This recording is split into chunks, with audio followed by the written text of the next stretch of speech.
I hope you don't need a chaser. Oh, Lord. I like to... I don't know if I have a chaser. I might have some lemonade. I'm going to pour you a cup. I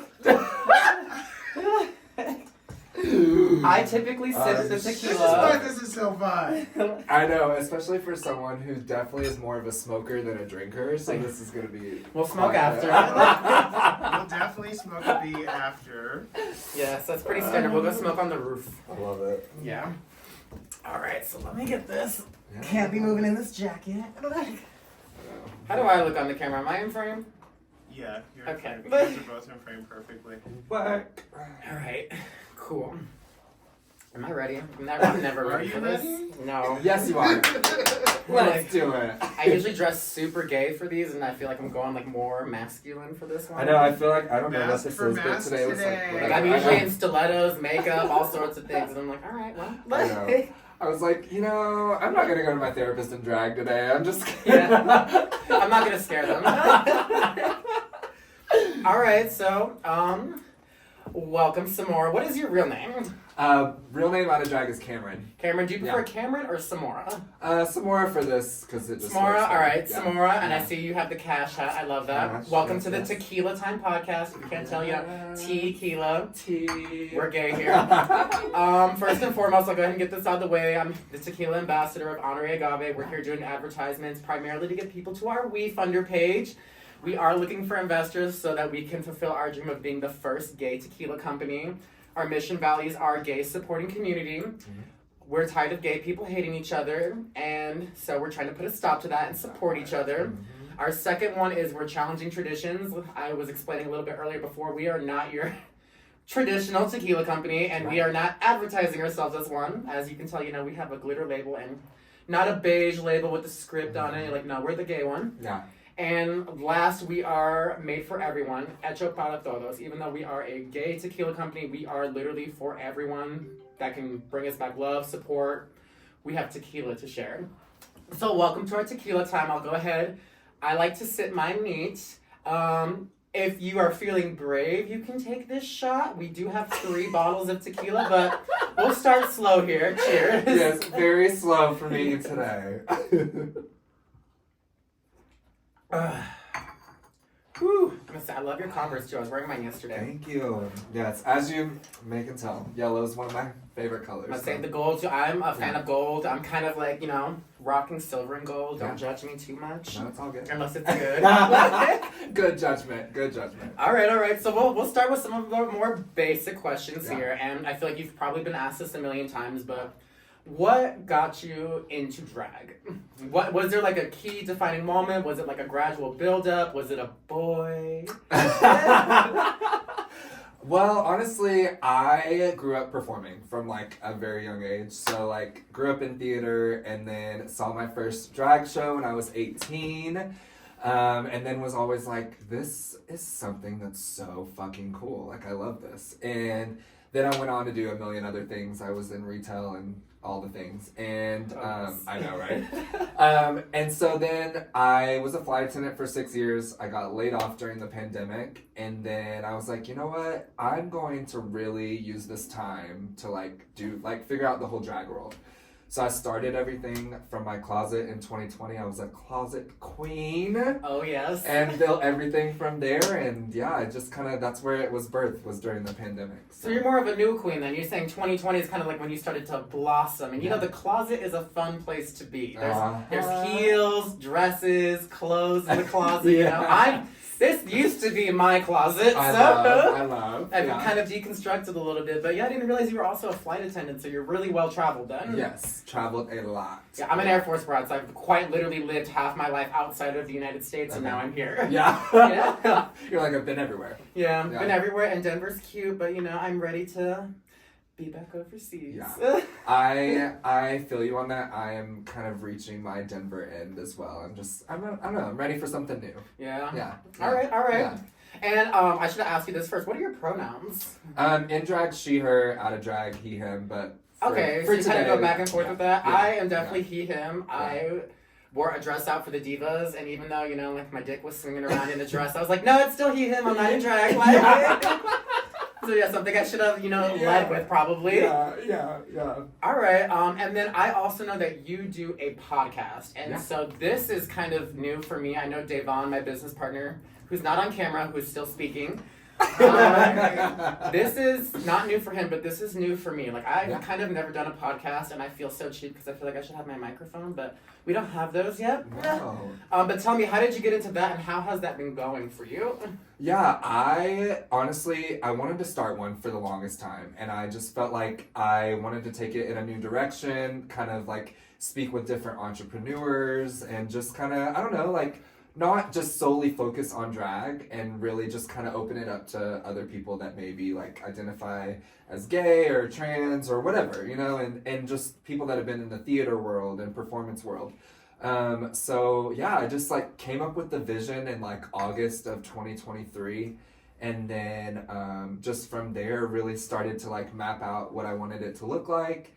And so it took several months to like actually piece it all together and get it going and find a studio that I enjoyed working with and have enjoyed working with. So do you have your own studio or do you rent it? So I actually work with Dude IDK Studios, and I just pay them and we work together. Like they kind of do all of like the recording and editing and all of that. So it's like it's like I show up, I speak, and I'm like, okay, bye. I'll send you your money this month. You know what I mean? So it's I will like, get there one day. Yeah. Right now, I was also a theater gay, and I was also a video gay too. So I produce, edit all of this by hand. Yeah. Davon does the audio for me because that's more his realm because he's a DJ. Yeah. But I'm like, everything else, like, no, this company is us. That's it. So it's been a lot of work. Well, as someone who's like built something from nothing, it's like I totally get that. Here to build an empire. All right, so you said also, backtracking a little bit, you were a theater gay. I was too. When I was in high school, I did 13 shows in 4 years. Holy shit. Yes, I was and I thought I was the theater gay. What was your favorite show that you were in? Like, what was your favorite role?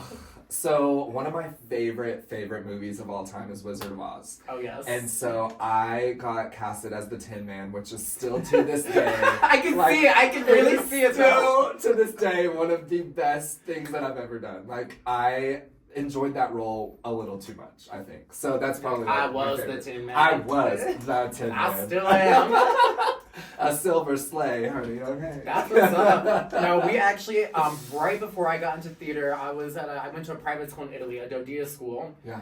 And the year before I started doing theater, which is what caught my attention, they did Wizard of Oz, and they ended up getting nominated for Best Show in Europe. So that was really big, and like they flew the witch and everything. So that was kind of like, this looks kind of fun and gay. I'm gonna do this, and I fell in love with it. And like I said, I did 13 shows in 4 years. Insane. I directed 3 of them. And did you obviously had like big roles in them? Obviously. I did. My favorite role was in this show. I actually, right when I figured out I was like a little gay boy, I played a role called Roger in Murder Mysteries. Yeah. I played this 55-year-old gay man who had a dog in his hand, and a dog and a martini. Now I hold tequila in my hand and hopefully dick in the other. But that was one of my favorite roles. And then my favorite musical, I think, was Jekyll and Hyde. Mm-hmm. Loved it. My favorite. But So I didn't know that about you. So do you translate your theater gay into your drag? Are you doing the Charleston up there? No, No. I just didn't decide to go that route. I've always had hella crazy high energy. And so I knew that was like what I wanted my drag persona to be, was just all about like that kind of side of me. So I like to do a little musical number, a little something every now and then, but it's not Gotta have your Barbra set. Streisand moment Right. every now and then. Oh yes, I love that for you. Yeah. All right, so then going back into that, as a drag queen or as a person, a regular person, do you have any hidden talents that we don't really know about? Let's see. I have released some music, so I've done some rapping along the way. So that, I don't know if that's necessarily hidden talent, but I guess if you were meeting me in general, you wouldn't be like, oh, you can rap? Like, you got bars? You got bars? That's kind of dope, though. I mean, yeah. I produce music and I DJ. Okay. Yeah, I actually, like, that's been such a big part of, like, I think drag and just what I've wanted to do is like music as well, and so I released a couple songs and they're on like streaming platforms. So you are on Spotify then? I am. Yeah. So I'm gonna have to look you up after that. I missed that on my market research with you. I'm like, wait a minute. Yes. You do music? You do music. Yeah. So I guess rapping could be a little hidden talent. Do you ever rap when you're in drag? I have actually, not in a very long time, but I've performed so the song I have is with a good friend of mine. We grew up together. His music name is Black Maserati, but our song is called Jump In. Yeah, Black Maserati. What's your music name? Samora Kash? Yeah. Okay. You know, I have to. Represent. I see that you have like all of your brands on. Who's this drag queen on your shirt? That's me. That is your Big B. Yes. I like Big D. So my photographer Jay Cupcake, he has a bee company, Okay. and so he made merchandise for his bee company, and then put me on there. So. Yeah. All right. Okay. That's cute. We need shirts. I'm like, come on, merch. Exactly. Come on, merch. All right. So I love the last name Cash, especially with K. I don't even know how to say this without being. It's so outlandish. It's so very on brand for fuckboy. Wait, how is it outlandish? I need to know. Cash with a K. It's so American, but I love it. Was there inspiration behind that? Honestly, I started with Cash. That's kind of what I wanted to start it, and because I don't know, I wanted it to be easily branding purposes. I wanted that to be easy, and so then I was like, well, I can go the Kardashian route and give it a K and be a Cash that okay, way. I support branding, this. you know. And then I was like, well, what's the pun gonna be? And so me and my friends went through a million names, and then some more Cash, so Samora. I know feel you're dumb. just kidding. What? Some more Cash? Give me some more Cash, Samora Cash. Yeah. I'm done. Yeah. Wow. And I would have put my whole life. Not knowing. Yeah. And the best part is getting to watch someone's reaction when they get it for the first time. Yeah, So I'm glad I got to experience. Oh yes, you got me on video. You can see this for the rest of your life. Oh, I love My that. God. I love that. Samora Kash. Some more. Give me some more. Yeah, I'll have the I love money. Oh yes. Yeah. All right. So you've been in the industry. You've been performing drag at least since about 2020-ish. Yeah, August will be 4 years. Do you have a favorite collaboration that you've done? And if you could collaborate with anybody, drag queen, artist, musician, who would it be? Ugh. Oh my god. So I got to perform on stage with Kesha, which was amazing. Where and when was this? Mission Ballroom, which number one is what? The nicest venue in Denver. I would have to say that Yeah. and the Fillmore. Yeah. Red Rocks is its own entity. Yeah, that's its own thing. We don't play around with the Pepsi Center. Yeah, I mean, I grew up Kesha was around the time I came out. I came out at 17 and was just on the back roads where I grew up, jamming out to Kesha. So to come full circle and actually be on stage with her in front, it was insane. So that was one of the coolest collaborations I've done. If I could collab with anyone, oh my god. I mean, I'm the biggest Beyonce fan, so it's It's been a Beyonce week for me. Since she's dropped her album, it's been Happy National Beyonce Month. Honestly. And I'm so here for the new fans, here for it. Yes. Go for it. We've been riding with B for quite some time. But right, I've been with her for a long time. So it's I would love to collab with her. Okay, so next question too, because we all watch RuPaul Drag, and what we have learned from the legendary RuPaul is that it is really hard to perform Beyonce. Very. Do you perform Beyonce? I do. And what numbers have you done? What's your favorite? God, so many. But that goes our energy matches. Yeah. So I'm able to match that in my performance, I feel so I'm not just gonna get up there and be I'm just gonna, perform Beyonce. But I mean Love on Top, I have performed School in Life. All right. Literally I've performed so much of her. As an ex-stripper, one of my favorite songs to dance to was Run the World. Quit It. That beat was crazy. That beat goes crazy. And then also Heated too. I'm let me have my moment. Let me pull the fan out. I just performed Heated. I was in LA performing, and I literally just performed Heated. And I think I saw that on your Instagram. So much fucking fun. Heated. Heated is so good. It took me a long time to kind of realize the moment of that. It's kind of like, and correct me if I'm wrong, it's kind of like I listened to it for a while and I was like, I loved it. But then it kind of hit me like a week or two ago. I was like, it is too blessed to be stressed, but Beyonce format. I was like, oh, I'm too blessed. I'm too blessed to be heated. And so when that, like I said, Samora Kash, heated, it comes to me slowly, I like to drink, so. It comes together when it comes together, Oh, yes. But yeah, I love the whole part about a whole lot of playing villain and the victim at the same time, or those lyrics. That's my favorite. No, Beyonce, let's be real. Starbucks is my day job, so. Okay. Unfortunately, and not to dog on any artist, but we listen to a lot of white artists like Ed Sheeran, Taylor Swift. Ariana Grande is Italian, but she still falls into that realm of not as dark as she could be. But and then we finally had a Beyonce day, and it was the best day of work for me. It was when she dropped her album. I was like, thank God, some good music, some culture. Was it Act 1 or 2? It was Act 2. Yes. Yeah, I love that. So I was like, thank God, like Starbucks, I've been there for 10 years, can't get rid of it, but hopefully with this company, we'll get out of there. It all starts somewhere. I swear. No, I've actually quit that job 5 times. I'm like roaches. I just keep coming back. I'll be back. Don't worry. I'm just pissed today. Literally. I was at work the other day and I was like, I might just have to quit a 6th time and come back in 2 months, but no, I'm not going to do that. Actually, I need this paycheck, though. No, I need the benefits, girl. Right. That part. All right. So that was our first 15-minute timer. Just so I keep track of the time here, let me go ahead and reset that. Because if not, I get drunk and next thing you know, it's tomorrow. What are we still doing here? Yeah, drinking. I got 3 bottles. Quit it. Have mercy. Oh, yeah? All right. So what would you say was your big break in your drag career? Ooh, I would say... Did you have a big break, or was it kind of like a gradual build-up?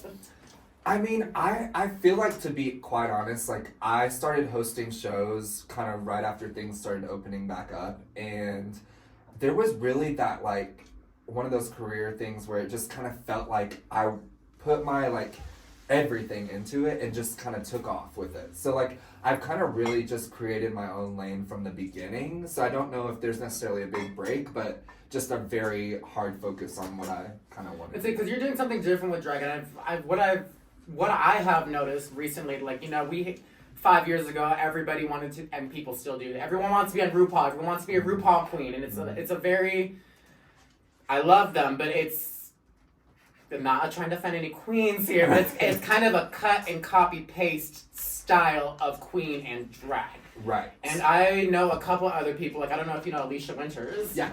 She actually used to be my neighbor here. Oh my God. I love Alicia. She was like, I'm a rock star queen. She was like, I could go with or without RuPaul. She's like, but this is what I'm here to do. She's like, I'm here to have a fashion line. I'm here to make clothes, and I'm here to perform, not to like have a home bar. So you're kind of going that route too. You're like, I don't need to be like a pageanty queen, or you don't need like a sponsorship. You're like, I'm going my own route. Yeah. And like, regardless if I have $5 or $5,000 in my bank account, like, I'm gonna go full force and make shit happen the way I want to make it happen. Like, I really feel like there's something to be said about people that take things into their own lane and just be like, either you love it or you don't, and either way, I'm gonna keep sailing on. So you are a queer entrepreneur then? Yes, very nice. And you'd also be very surprised with how far you can get with $5. Right? I know. The amount of times I've left the house with $2. Yeah. One of my favorite TikToks is when they open their purse and they're like, I'll pay, and you're like, really? You can ask this one. I call him my pimp daddy, my sugar daddy. He's like, let's go out. I'm like, Davon, I'm struggling. He's like, just come out.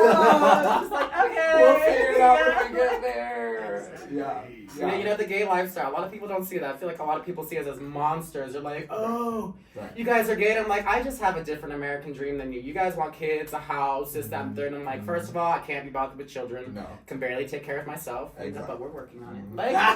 We are getting there. And with the house thing too, like I said, living all over the world, I'm like, I can't live in a house. I'm like, you straight people can have that and you can aspire for that. That's okay. Right. But my American dream is to be absolutely gay, in your face, half naked, everywhere, with a bottle of tequila, and hopefully dick in the other hand. Yes, let's go. Yeah, that's my dream. Yeah. And I'm gonna live that out loud. Yeah, and you can be an investor for $100. And for $200, you never know what you're gonna get. For $200, I might invite you to the podcast and turn the cameras off. I love that. But yeah, so that being said too, like, what is your dream? Is drag your dream? Do you have separate dreams outside of drag? Like, what is your goal in the next 5 years? Yeah, I mean, performing has always been my dream. Being on stage has been, like, my dream. I did not know that drag was going to be what came to fruition. I had no idea. Surprise! Surprise! Okay. So I always knew I wanted to be on stage, and I do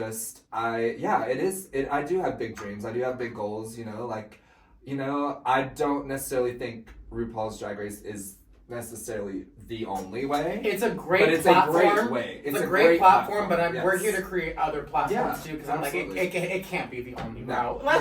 No. We love you, Mama Ru. Yeah, but regardless, if that were to come to play or didn't, I still feel like I have the work ethic and drive to make what I want happen regardless. And there's a lot of great, amazing drag queens that have made a name for themselves without And even here in Denver too, people are like, we're not New York, we're not, San Francisco, LA, and I'm like, and we don't have to be. I'm like, there is so much talent. It's doing this podcast and doing the photo shoots and the things we've done for this company and working with other drag queens. I'm like, oh my God. Yeah.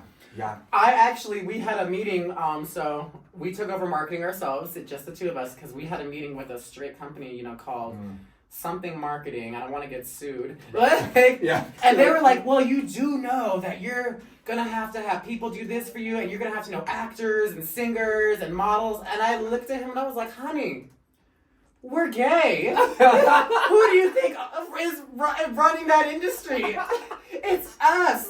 It's like one of those moments where you're like, move, I'm gay. And just literally get out of my way. I let Davon have his moment because he's a lot more professional than I am. I'm Puerto Rican. I like to talk back. You're gonna catch my mouth. Yeah, you're gonna catch these words. But I was like, no. I was like, I got this. I was like, we literally are running this industry, and like I said, my number one mission value is gay supporting community, gay supporting other gays, and I'm like, we are all so fucking talented, and instead of you know this as a gay person, we hate each other. We don't like to see each other doing good, which we're putting a stop to that.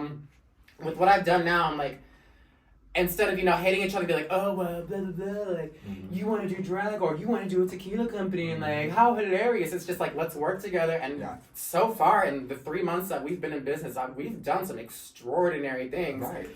We have magazines reaching out to us. We have porn stars that want to do podcasts with us. I'm really excited for that one. You're like, let's go. I have questions. But I'm just like, no, we can do so much good together. And instead of like us hating each other, I'm like, let's collaborate, because there is so much talent. Like, I don't have to fly to New York. I don't have to fly to California for talent. Yeah.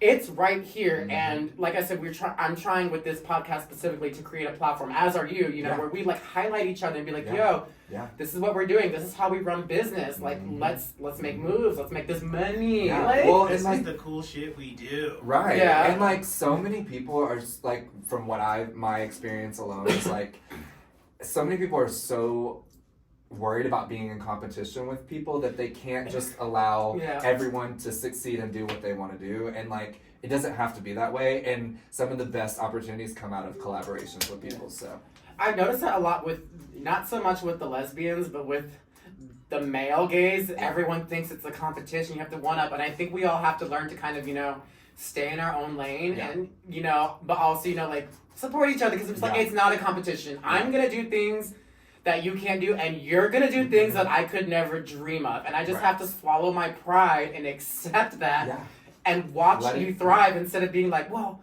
I'm mad at you because I can't do that. And like, why do you get that, or why does that opportunity come to you? Because you worked for it. I worked for it. Exactly. Like, what do you mean? What's so hard to believe about that? But people are like, oh, you just get it. No, I don't. People tell me like, oh, well, you just drink, and I'm like, guess what, bitch? These are billable hours. Like, I'm at work right now. Now sip that tequila. Yeah. Sorry, you don't work like this. You could never. So that's one thing. The haters, at one point when I was younger, especially when I was like a baby go-go, baby stripper, I was like, oh, like the other boys are making more money than me. I'm 120 pounds and I'm over here like dancing my life away. And I'm just like, no, like they're staying in their lane. I got there. Yeah. And it's just like, it's going to be okay. Like, focus on you and the money will come, the talent will come, the self-love will come, everything. Yeah. But if you're so worried about what everyone else is doing, you're not going to go anywhere. You're not going anywhere, sorry. Yeah, instead of being worried about what other people are doing, how about you support them and ask questions? And that's where I'm at with this. I'm just like, being a younger gay, how old are you? I just turned 31 last week. I just turned 29, like 2 months ago. You're getting there. We're in the same ballpark, yeah. Yeah. I'm on a countdown. I'm excited for 30.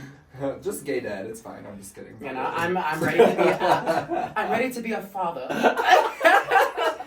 But call me daddy. Right. Also that. Papi if you want it. Papi if you're feeling nasty. Right. Exactly. Papi if you're nasty. Yeah, I'll put you up in the swing over here. All right. So I stay on track. The tequila starting to tequila, Right. And if you need a refill, Oh, she's sipping. She's a sipper. No, I'm kind of drinking. I've had a long day. Go, you get it. Yeah, I wake up at 4 a.m. for work, so I've been up. You have been at it. All right, so what would you say was the most challenging part of getting into drag? Were there challenging moments? Or just in general? In general, the scene, in general, with family, with friends, with yourself. Was there a really challenging part that you got through that you're willing to share with us? Yeah, I think the most challenging part is the lack of men that become interested in you. I feel like before I did drag, which don't get it twisted, I still get laid now and I'm good. Yeah.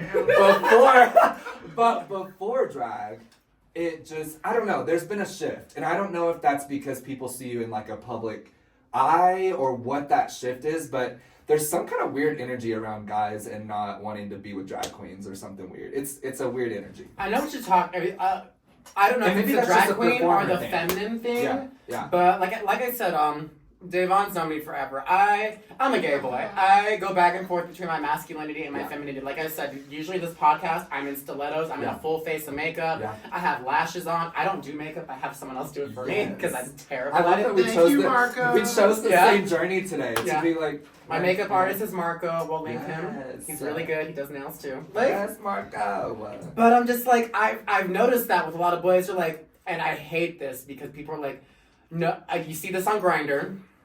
Grindr, do better. No femmes, no this, no that. And I'm like, I'm sorry, but I'm verse. And verse boys have more fun. And sometimes I wake up and I like to have a more feminine energy. Right. Some days I wake up and I like to have more masculine energy, but every day I wake up a fucking boss. That part. Quit it. I own businesses. I own real estate. So just and that says more about you than it will ever say and about clothing me, so. is genderless. People are like, oh, well, you're dressed feminine. I'm like, I'm sorry, but when did the stilettos or, the crop tops say that they were male, female, or whatever the fuck? I'm like, no, it's your perception on me, and I'm sorry that you're not comfortable enough with yourself, but I am very comfortable in my own skin. Yeah, and that's what it is. Yeah. It's a notice of, like, we are very comfortable with who we are, and that's something that will take them forever if they ever get to it. And I think, in this time and age, with social media, people are getting there, but, there's still that hate in the world. They're like, well, I went 30 years in my life and I wasn't allowed. I'm like, no, you didn't let yourself do that. There's a difference. Right. Also, I tuck my dick for a living. This is like, that's my persona. Okay. So it's Could you explain this? Okay, so speaking of that, like, we'll make a me slow all the transition time. to the gay stuff, but how does that work? Could you explain to the public? Because I being, a stripper and working at Charlie's next bar, being in the basement room, I don't see it, but I hear the duct tape. It sounds like they're moving and packing boxes. What's going on down there? Well, kudos to those who still use duct tape, because that shit is painful. So that's barbaric. That is actually so bad. Okay. Like, I don't do that. There's a really great thing now called tuck it ups. They're like a is it thong, like an underwear? They're like okay. a thong panty. Like a dance belt? Yeah, yeah. Kind of, yeah. But like literally it just like sucks everything up. Okay. And so, yeah, I mean, the whole tucking experience is not fun at all by any means. But Okay, well, I don't know if this is an appropriate question to ask, but have you ever become untucked while you're performing? a little slip. I wouldn't say Okay. full-fledged dick out, but you know. Because I have seen that. that has happened. Yeah. I'd be like, oh, your balls are out. No, All right, I was at cool. Charlie's. I won't say the Queen, but they put a stripper pole up and they started getting real intricate. Which kudos to them because I've had a stripper pole for 10 years too, and it's not easy. But I can only imagine being in a tiny thong and having a huge dick that when your legs are spread open and flying all over the place. Guilty. Literally, it was just like it was like a whole moment, and like literally, they had a huge dick. Like flew right out. The lights went out. I was just like, Oh, you took the power out with that. Damn. Literally, dick was massive. If you're watching this, you know who you are. Yeah. And also, I feel like a lot of drag queens have some good-sized dicks, to be honest. Exactly. Just because they're playing feminine, we're playing feminine doesn't mean the dick don't dick. Right. Like. Dick you down. Dick you down. All right. So, are you single? You I have am a single. significant other? Cheers. I am Same. single. You know what's on the brink of horizon? What? Hoe season. Hey. Oh yes, Come it's my on. favorite time of year. I love the holidays. Yeah. Oh yes. Ho ho ho, got me papi. Oh my god. But hoe season, I've been saying this for years. It's in Denver specifically, because I'm Puerto Rican. I'm used to hot weather, but here in Colorado, if I want to get fucked outside in the middle of the night, it's got to be from Memorial Day to Labor Day. Yes. I'm not trying to catch a draft. If my dick goes back inside my body, we ain't fucking. No. But there is this magical time of year called hoe season, It's my favorite time when I can wear, less than this. Yes. Yes. Go outside, act a fool, have my balls swing from left to right, because I don't wear underwear either. That's the devil's work. Right. Thank you, Dress. That part. Yeah? Yeah. Like, I know you do drag and you talk when you feel you need to talk, but Yeah. I cannot be bothered with that. No, I mean that's for like stage performance only. Yeah. When I'm like me and doing summertime, I'm like, no underwear, please. Like, let's. I'm a commando, and I'm a proud owner of a bidet. Yes. Gay, straight, non-binary, clueless. You should have a bidet. Yes. Like, Everyone. in exactly. between, It's not a gay thing. It's a human thing. Right. So. And if you don't clean it, that Exactly. get it Then out, you don't figure it deserve out. none. You know what I mean? I'm sorry. Like, all right. So, do you have, before we get super into the gay stuff, I'm gonna make you take quite a bit of a shot before we, Lord. so I can get the real tea. But do you have any questions for me?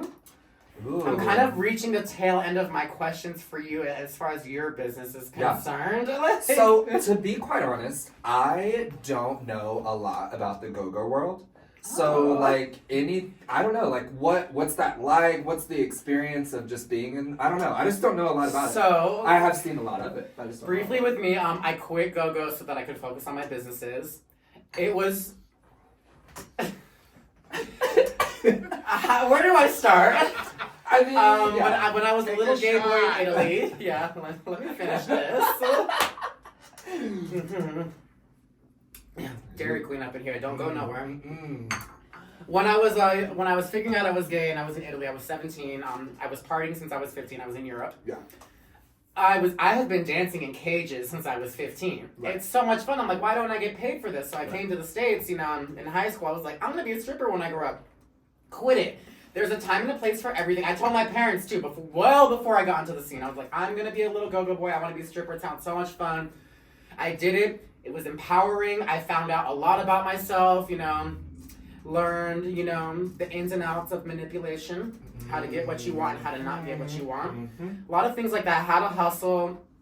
It was fun, but you have to be careful with it. I had to tell all my new because I was a go-go mom by the time I taught all these new boys how to shake their ass. Yeah. All that. I'm like, if you're not careful with this scene, it will chew you up and throw you out, and it's ruthless. Yeah. And it could just be bad for you. It can be bad, it can be good. I made money and I actually, even though I know I wasn't the prettiest boy there, but at Charlie's I set the record. I made the most money in one evening. I made $1,200. Damn. Yes, my boss, Johan, if you're watching, he held the previous record. He was sitting around $800, and it's fun. It's fun when it's fun, but when you're tired, you're really tired. Right. I was working 3 jobs. I was still waking up at Starbucks like 6 o'clock in the morning. Yeah. Working at Starbucks, going to my dispensary job, and then I was finishing out at the club, and it was eating me. You can ask Davon's known me my entire stripper career, just about. Yeah. And it was fun. So you were doing that yeah, consistently. it was really good Yeah. money. It funded for all of my gay boy things. You know, like if I a wanted little vacation money or something. Oh too. yeah, all of the above. It was good money. It was fun. I don't dog on it, but you have to have tough skin for that. Yeah, it's a lot of people hating on you, criticizing you, loving you, supporting you, all of the realms, but you literally get everything. You're up there naked. In a thong, shaking your ass, throwing your dick in a circle. Yeah. It's so much fun, especially, the open bar tab was wild. Yeah. When I was at X Bar, they were like, oh, you get 2 drinks, and then, and I was like, what? But when I went to Charlie's, up until my last, 6 months at Charlie's, it was open bar. Yeah. And I was like, you're joking. Wait, what? And it was open bar, and it was top shelf liquor. They had to change the rules after a while because they were, They're like, no more of this. I don't want to say myself, but there were some boys in there, that were taking advantage. But it was fun. I would love to make a cameo for a Pride, but I don't think you'll never catch me back in there full time. Like I said, this was my get ready with me room. I hadn't, that whole dresser was filled with underwear, harnesses, socks, all of the cute shit. But I'm just like, I lived it, I did it, I breathed it, I conquered it. Yeah. So have you completely, are you just... I'm done now. I do miss it. I was actually supposed to go to an underwear night. Today's Wednesday. I was supposed to go this Monday. I was supposed to go to an underwear night and relive my go-go fantasy. But I was like, it's still cold. I can wait, It was honestly, it was a really big sexual outlet for me. Yeah. I didn't have to have sex. I just had to, feel sexually empowered. Yes. And that was one way I did that. And now that I'm not doing that, I'm like, well, now I need to get fucked. Today. Yeah. Tomorrow. But enough about that, we came, yes. we left. We did the thing. How about you take a good sip of tequila and I ask you some gay things. Okay. I hope you spill the tea. Let's spill it. Oh yes. Davon, do you need a refill? I'm good for now. Are I you still have a shot in here. Okay. Well, I'm gonna go ahead and top you off too. I want you nice and lick it up. Please drink responsibly. Don't drive. And here comes my pimp daddy. He doesn't like to be on camera. But I'm here though. Yeah, but he is always here for these podcasts. Yeah, I love that. I don't like to think of myself as the face of the tequila. There are faces because we are a community here, and I try to highlight that. I love that. Oh yeah, because I'm like, no, the ego. We're not trying to be Kanye here. At least not in this instance. I'm not in the bedroom. No. All right, so I'm gonna ask you this question. This is the question that I ask everybody. This is one of my favorite I love questions. when this starts out that way. This is the question I ask everyone. Oh yes, I think that. If you ever go on a blind date, this is the fun question to ask. Okay. When you go and meet your next grinder. Here we go. What is the gayest thing that you have ever done? And we're going for either PG answers or X-rated or both. You lead and I'll follow. Okay. Think about it for a moment. Yeah, the gayest thing I've ever done. Okay. I had never had this experience before, but it was awesome, and I would totally go and do it again. So it's more X-rated because that's how I roll. I have an X-rated one for you. Okay. But so I went to Hawaii, and there's a new beach. I'm sure you've heard of Maui. it. Maui. I got kicked out of that beach, but please continue. No, you first. Wait, Little Beach? Yeah. I showed up on mushrooms, and they looked at me, and I shit you not, they closed the gate right in front of me. Of course you do. With Oh my god, this makes us even better. Okay, so let me not fall out of the shirt. So I had never been to a nude beach, first of all, and I had never gone into an experience where you can go back into the woods and fuck people. And so that's great. I was like, this is awesome. And so I literally went back there and started just, I mean, at the time I was with started shaking hands. But at the time I was with my partner, so we were exploring whatever. And then this guy, we decided that, this was gonna be the one. And so all of a sudden, there's what looks like, I don't know, that scene from like Lion King where there's like all like Oh yes, there's like all of them everywhere. It's like literally what happened. And I was like, well, I guess if this is my first experience fucking in public like this, then I guess at least you had an at audience. least you had an audience, you know? So I'm like, that's probably some of the gayest shit I've ever done. That's pretty up there. That's pretty up there. Not you getting kicked out. I didn't even make it into the beach. No, I'm not joking. So it was my last night in Maui, and I had spent the whole day drinking. Yeah. I ate these mushrooms. I was with my straight friend who Yeah. was, I think, still straight. I'm not too sure right now, but Right. They're all There's straight. a whole nother story about that. yeah, that's a whole other story. They're all straight. But we showed up, and I'm pretty sure, eyes like this. Yeah. And I shit you not, the guard took one look at me. He closed the gate and he closed the whole beach, put a lock on the thing and everything. And I was like, well, We're not doing that. I guess it's time to turn around and keep my clothes on, and I'll just trip on McKenna Beach. And I still had an amazing time. But, I would have liked, my boss to see the light of day. Right. Honestly, no. It's actually, in a weird way, it's very liberating. Like having people watch you fuck. Like and like in an audience, like a full blown audience. Yeah. I'm like not just like one or two, but like what the fuck is happening? So my nude beach experience. I don't know if you've ever been to San Francisco. Yeah. Black Rock Beach, whatever. Never been to that beach. So yeah. there, and to much of my surprise, I lived in San Francisco for years, and towards the tail end of my, stay there, they're like, oh, there's a gay nude beach, and I'm like, where is it? And they're like, it's right underneath the Golden Gate Bridge, and I'm like, I have walked across this bridge so many times, and I have never, yes, it's not on the side that you walk, it's on the side that you bicycle, and right, yeah, of course it would be on that side. yes, so I Of went course with it would I be went on with that my side. first love ever, my first yes. love. He took me there, and I remember we were there. There's a couple other old people there, and whatever. We smoked some weed. I think we drank a little bit. It was a while ago. I remember we took a nap on the beach, and I remember waking up, and I remember it was only like 3 or 4 people, but just fapping. And behind a rock, but like catching their peaks. Uh-huh. And I woke my dude up, and I was like, this is weird. We gotta go. We're the most beautiful people here. I'm flattered, but I'm also uncomfortable. So They're also what? They were like jacking off to you sleeping Yes. while you were. Okay. I'm not. That's what I woke up to. And they, granted, they weren't like right up on me. They were 10, 15 feet away, like literally like half behind a rock, like. Do you see me? Yeah, we see you. Oh, we see you. Yeah, I would have loved to do the Hawaii nude beach because the beaches in San Francisco are cold. Yes. Yeah.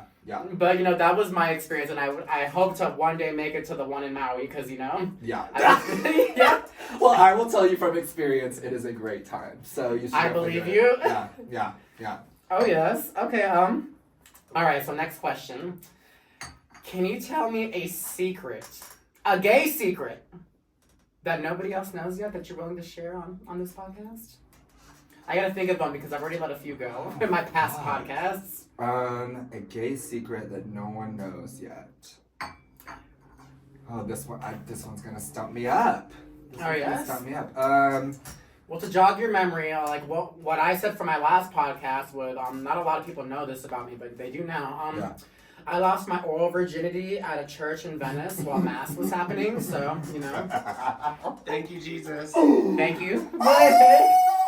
Would I do it again? Probably not, but it did happen. Okay, well that jogged my memory, so that I've helped. also been fucked in a Chick-fil-A, so.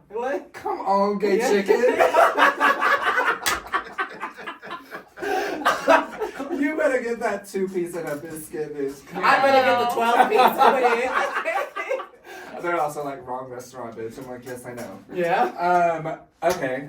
I don't know if hardly anyone knows this about me, but I am not a gold star gay. I've definitely had sex with women. And I actually fucked one of my very first interactions in a church. Okay, so I'm not alone in this world. In a church. Pray. We love to pray out here. On my knees. Literally, yeah. Like, still, to this day, I'm like, wow, you really went there. Well, speaking of gold star gays, I've stumbled upon a new term earlier this year that is platinum star gay. Are you familiar with that? Do enlighten me. I haven't heard of So platinum. gold star gay, yes, You you've said never that. had sex with a female, you've never, I've made out with girls, but I've never, done it with a female. Okay. A lady. I like it. And I've come to find out, a platinum star gay is, There are memberships? What? Yeah. Apparently, Yeah. I'm like, where do I pay? Right. So I am the highest grade membership. I've never touched the pussy. I was a C-section. Oh, Lord. So, Oh. I have never, I'm a virgin. And I am happy for that journey for you too. I guess so, and the gay boys like it, but then the girls look at me like, huh? Listen, I'm looking So at what? you in the corner like, huh? Yeah. But also, like, It's so I guess that's my secret. A lot of people don't know that about me. well, yeah, but that's also like such an interesting thing that like I feel like so many people have a hard time understanding. They're like, what? Like you've never? I'm like, Never. Yes, there are people that have never. Yes. To I've your come question. close a few And that's times, and there's a okay. couple girls I've talked to. I'm like, you want to fuck? And then and when it comes to it, I'm Right. like, I'm good. Right. And I don't want to get no strap from no girl. Like if I'm gonna do it, I want to do it. Go down on her and everything. Yeah. As Yeah. straight, gay or not, if you're gonna have sex with somebody, go down on them. Do it Period. all. Period. Yeah. And like, yeah, I don't need any like false fake pregnancies happening either. Like that's terrifying. So Yeah. Yeah. Oh my god. Also with you on the no children. Call me daddy, but No not children. father. Yes. Oh my Yes, God. please. Never that. I do not want to be the father. That's the new slogan. Call me daddy, not father. Yeah. That's a tattoo right there. all right. Oh my god, that really should be your slogan. That's actually Yeah. really good. Platinum Yeah, star. Yeah. Oh my god, just get a platinum star on the front and then on the back say. Gay. Okay. No, this one, I want to get my throat tattooed so bad, but my business partner over here is very much against it, as well as my Yeah. mother, so. You want to get this? Oh, yeah? Yeah. I'll surprise them one day. That's just I'm not going to say nothing. I'm just going to show up one day to a meeting with a big old dick on my throat. Bravery. Just Bravery. That's what I'm saying. I was like, you're brave for Oh, that. and like, if we got close to the whole Adam's apple, I'd be terrified. I see you have your knuckles tattooed. What are the Roman numerals? 4 and 7. So my birthday's 4/4.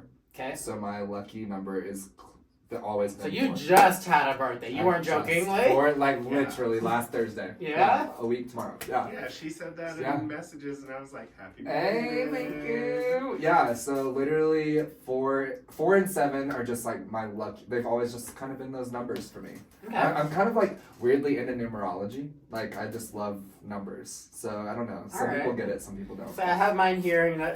I can only see this part of it. It's the day I came out. It's December something, 2011. Okay, work. I don't know because I can't read it. I don't know Look what in it the says. mirror. Yeah. Yeah, well, it's backwards in the mirror. You can still decipher and figure out what you're tattooing. I'm not even gonna try because I will butcher the fuck out of that. Yeah. So no. Oh my god, you're like 1998. all right. So, Yeah. moving on with the questions here. We are running up on like our last 10 to 15 minutes here. I mean, we have time and we have lots of tequila. Drink responsibly. Honorè. Yeah. Honorè Agave. What is your favorite part about being gay? Honestly, I just love the fact that it allows you to just be as extra as you want to be, Oh, yes. or as like chill as you want. Like I feel like I kind of live in the same world as you. Is like I like fluctuate so much, and I think that's also a part of my drag too. Is like I live in this like feminine, masculine identity world where like I just feel like I can just be as outrageous or not as I want to be. I love that and for I you. fucking love that about How much being gay. tequila does it take to get you outrageous? Well, if you would have saw me in Palm Springs a couple weeks ago, then Oh my maybe. God. With tequila. Yeah. I'm Oh, like, so you 2 are Palm tequilas? Springs gay. No, I went to support a friend and also just like hang out. But yeah, I think being gay is one of like the greatest things that could happen in life, to be honest. And like we didn't choose that, so. You know, I'm sorry, I woke up like this. I woke up like this, so if you're missing out, you're missing out. You know.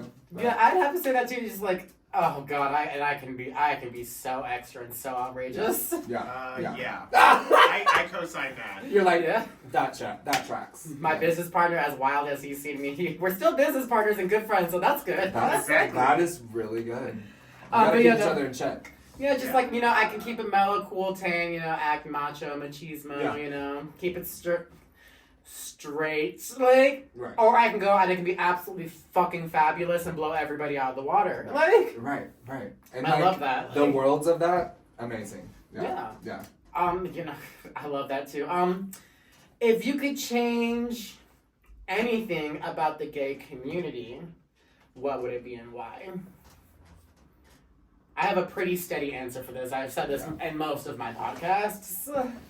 I just feel like we spend so much time, we as in a community, like not showing love and showing up for people. And I think that continues to be a common theme. And I also think, as someone, so I'm biracial, my dad's black, my mom's white. And so like, I struggle with these, and if this is you, like that's on you, and this is just my opinion, but I struggle with these friend groups that everyone looks the same. Yes. Why is there not diversity within your group? Why are you choosing to not only sleep with but be friends with everyone that when you look around the room you all look the same? Like for me and like where I've come from in my relationships with people, like it's always been about when I look at the table, like I just celebrated my birthday and had a birthday dinner. When I look around the table, every person is from a different walk of life. There should never be a reason why that is not a thing, and to me that bothers me. So like I think we as a community could do a better job at being more inclusive with the people that we surround ourselves with. You are the first person to bring that up, and personally, I agree. I love that for us. Yeah? Yeah. I absolutely agree, and I know, and I know exactly what you're talking about, which is the horrifying part. Like, like, why do I have to fuck somebody that looks like my brother? Like, I'm not trying to do that. Like, first of all, we're not calling out anybody or any places. However, I think there is a lot of room though for hate me for speaking my truth. I'm just saying. There is a lot more room for inclusivity in our, like I said, and I think, I'm not trying to throw Grindr under the bus, but it is, if you're gay, like you see it the most prevalent on Grindr. And sniffies. Mm-hmm. No blacks, no femmes, no trans, no bears, no twinks, and I'm just like, what does that leave? Why? It leaves you with nothing. It leaves you hopeless and depressed in the corner, crying about yourself. Is what it does, and I think because it makes you feel not valued. Yes. Like you're like I said, like I'm kind of like holy shit. Like you're the first person to bring this up, but it is prevalent in our community. Like. And that's regardless of wherever you live. It's everywhere. Yeah, it's everywhere. It's not a Denver thing. It's not a California thing. It's not a European thing. Or it is everywhere. Yeah, when people ask me what's your type, I go, I don't have a type. I have room for everybody. There's exceptions for everybody. Obviously, people do have their preferences. It is a human thing. But I give everybody. I at least like to think that about myself. I give everyone equal opportunity. Wow. I'm just over here like, oh my god. Honestly, now you're getting stuck. Yeah. Like, honestly, that answer just, I was like, though. I don't know, it just came out. So we're glad we need to do better as gay people. Honestly though, like we really, really do. And we don't need to do better. We're capable of doing better. I think expand your horizons. I think, being gay, we've already had to overcome that threshold of, like being gay and being the outcast. Why would I choose to outcast more people in my own community? And we're the worst at doing that. Yeah, men are terrible is what I've learned being gay. Like, yes. But if we can support each other and collaborate and have healthy conversation, is where the beauty and the rainbow starts to shine. It is kind of hard to get there, which is why I love having a tequila company. Right. People, are a lot more open when they've had some tequila. But Amen. it is something I feel like we all need to be more aware and better about is being more inclusive, being more open in general, not just racially, but like in every way, shape, or form. Like I think a healthy conversation doesn't start with "I don't agree with you." It goes, "Tell me more." So I think Absolutely. That part. Yeah, that's where I'll end with that. Yeah. We'll end on a little less serious note. How much tequila do you have left? I still got some. Let's go ahead and take another good sip. Okay. And I have one more good question for you, and I have an answer as well, but I'll let you lead. Okay. Of course you will. What was? Yeah. Wow. What was one of the more homoerotic moments of your life? Do you remember it? Homoerotic moments of my life. Well, we're in the gay segment of this. So, I don't know. I think it was me growing up in Tennessee, because that's where I'm from. I know. There are a lot of closeted men. Very. Oh, very. yes. And I played off that shit. Oh, yes. To my advantage. So, to my advantage. Doing things like hooking up with police officers and like... I love that for you. You know what I mean? Like, I've hooked up with one police officer Yeah. as well. But I mean, it's just like things like that, or like people now that you're like, oh, you're on your what marriage and you're how many kids in, and okay, but sure, but cool. Straight We problems. didn't spend 5 years of our life sucking each other's dicks or anything, but that's fine. Yeah. Oh God. But I think you know what I mean. But like, I think that it was more so playing off of that because I knew that I could like get away with it. You know what I mean? And it's like, and they found some kind of weird thing about, and I think that goes back to our like fluctuation between masculinity and like being feminine too, is like we have that. So I think in some weird way we can draw that energy in just by being ourselves. we And really they feel comfortable being like, oh, I can hook up with them and no one will ever know, you know. Yeah. Meanwhile, I could ruin your whole life, but I'm not going Yeah. to. One phone call. With Or one a text. phone Your call. wife. With one phone call. Oh man. Oh. Y'all are terrible. Also, though, I will never forget though the time that someone actually like had found out that said situation had happened and they were like, you know, dating a girl. There's just like it gets so messy at some point. Yeah. So you're like, y'all can keep all of that. Yeah. I have a personal rule myself. I don't hook up with straight people. My thing with that is it's hot. However, personally for me, and you know, I support everybody in their ventures, but I'm like, if you are straight and you want to have sex with this beautiful being here, you better be public about it because that's a slap in the face to me. I'm not gonna fuck you or be fucked by you if you're not comfortable enough to say that you're gay because it disrespects me. And I know in the gay world, a lot of people are like, the straight people, I'm like, they ain't straight. First of all, well, and that's the They're thing. straight adjacent. they say, and I guess I should rephrase it, they're not straight, they hate themselves. Yeah. And I have too much self-love Yeah. to hook up with somebody that doesn't love themselves enough to be comfortable. Yeah. So I support you. But self-love first. I also respect that like answer as well because it is very much so that. But like when you're, you know, growing up in Tennessee And you're horny. and you're like horny, you're like, okay, I guess we can fuck. You know what I mean? Yeah. But, I guess I could keep it under the no, rug I don't. this time. Yeah, no. But if we're gonna do this a lot, I'm gonna have some tea to spill. Yes. I mean, like now. As fuck. Yeah. Nowadays, I'm not one of those gays that preys on the straight. I'm not. Yeah. That was like. And I see a lot of that in the Hold community. on. And I see that like. I have a whole ass question. Is it preying on straight people if they're willingly putting themselves in the situation? This is true. However, there are a lot of gay men that just love hooking up with straight men. I'm sorry. I guess it's like a kink. It must be a kink. Yeah.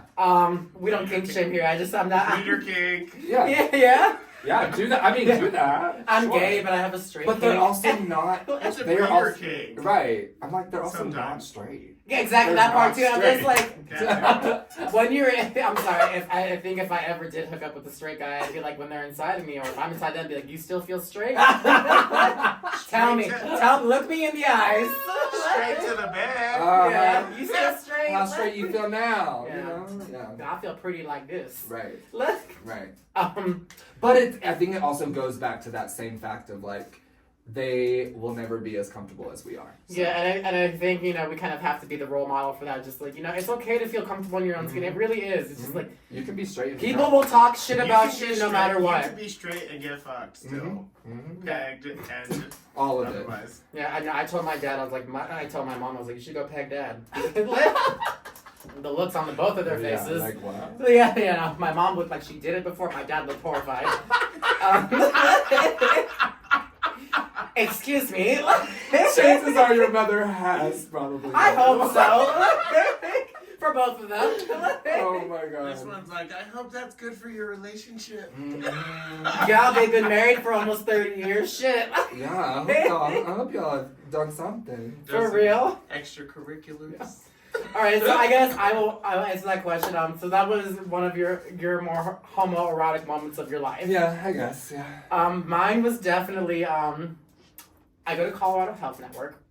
Yes. I won't say names, but I remember the first time I went there. I heard they're queer, blah blah blah. We're gay. Mm-hmm. I get tested every 3 months because I like to be on PrEP.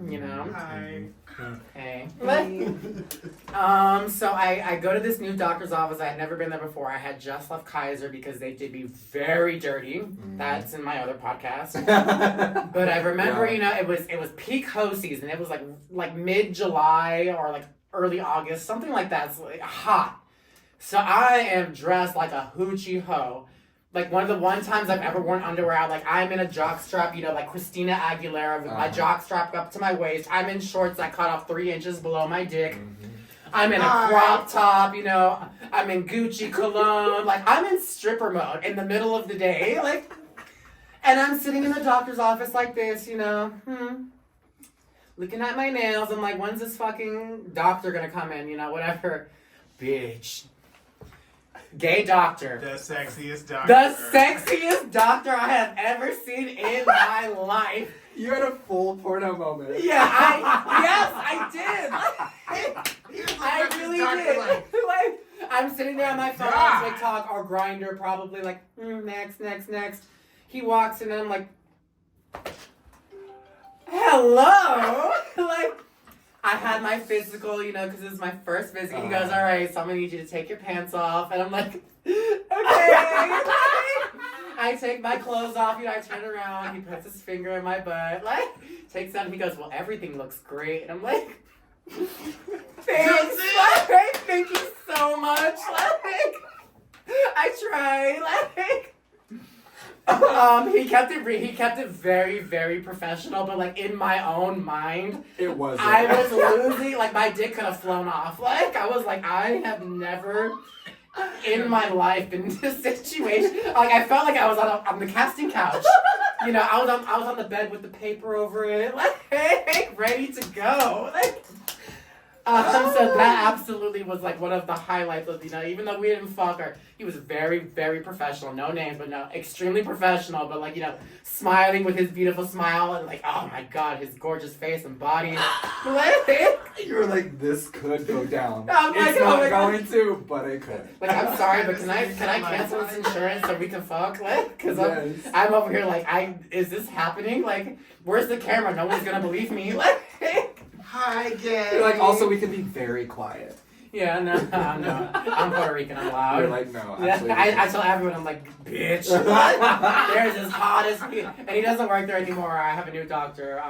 His name's Jose. He's great too, but we didn't have that moment. Right. but still, no. That is one of those moments. That was one of I'll never forget that for the rest of my life. I secretly always wanted that to happen myself. And it caught me so off guard. And usually, when I go into the doctor's office, I'm not in hoe mode. I'm not in hoochie mama, hoochie daddy mode. But that one time, and I remember just being like I said, Grindr or whatever, just looking up and being like, I have melted officially. I really did. But I think we are running up on our time. Did you have any other questions for me? Or Devon? No, let's see. Well, I feel just quick backstory. Did we even touch on this? Because I just wanted to know. Yeah, like I said at the very beginning, we are trying to be the world's first gay tequila company. Yeah. There are no gay tequilas. We are Honorè Agave. It's a French name. Yeah. You can become an investor on our refunder page for $100. Right now, I'm selling a dream. Mm-hmm. I am selling the dream that gay businesses can thrive, can do well, can compete with the Straggots. Mm-hmm. I am here to run business a very different way. Like I said, we're working right now. We're on the clock. Yeah. I'm sorry that you guys don't know how to work like this, but I am here to be very loud, very gay, very sparkly, and to introduce a high quality tequila to the world. Like I said, I'm Puerto Rican. I should be selling rum, but I like to drink like a Mexican. my favorite beer is Modelo. If I could get Medallia here, that'd be great, but the Puerto Ricans don't distribute it up here to Denver, so I drink like a Mexican. And, you know, I like rum when I'm on the island, but I like tequila quite literally everywhere in the world I've been. So I'm here, I'm gay, I have fucking taste. Yeah. We are formulating a custom formulation tequila in Jalisco, Mexico with Acevez, the distillery. We are in productions with that, so I'm just here to share, you know, a bottle of tequila with the world, and so that you can have a drink and hopefully sit down and have a healthy conversation with a gay person, somebody you may or may not like. Like I said, we are a gay supporting community, and I see too much hate in the world to live comfortably. So my whole philosophy with this is to be as gay as I possibly be as authentic as I can to myself and my community, and so that people can sit down, have a drink, and talk. Yeah. It's a lot easier to talk about a problem or something that I'm not comfortable with when you have a drink inside of you. Literally. And you know, and keywords is to listen. Don't argue. If you have a problem with something, usually the key factor is you're scared. There's fear. If you can have a drink and talk with somebody and listen to their perspective, their point of view, it leads to a lot of creativity and inspiration. Can't think of the right word, but in this world. Yeah. So that is what we're doing with this tequila. I'm very excited to hopefully be on the shelf and in bars by 2025. Yeah. And we are made for everybody. So on that note, I will toast with you. Hecho para todos. We are for everybody. So cheers. Salud. Cheers. Salud. Thank you Yes. so much for having me. Thank you. Yes.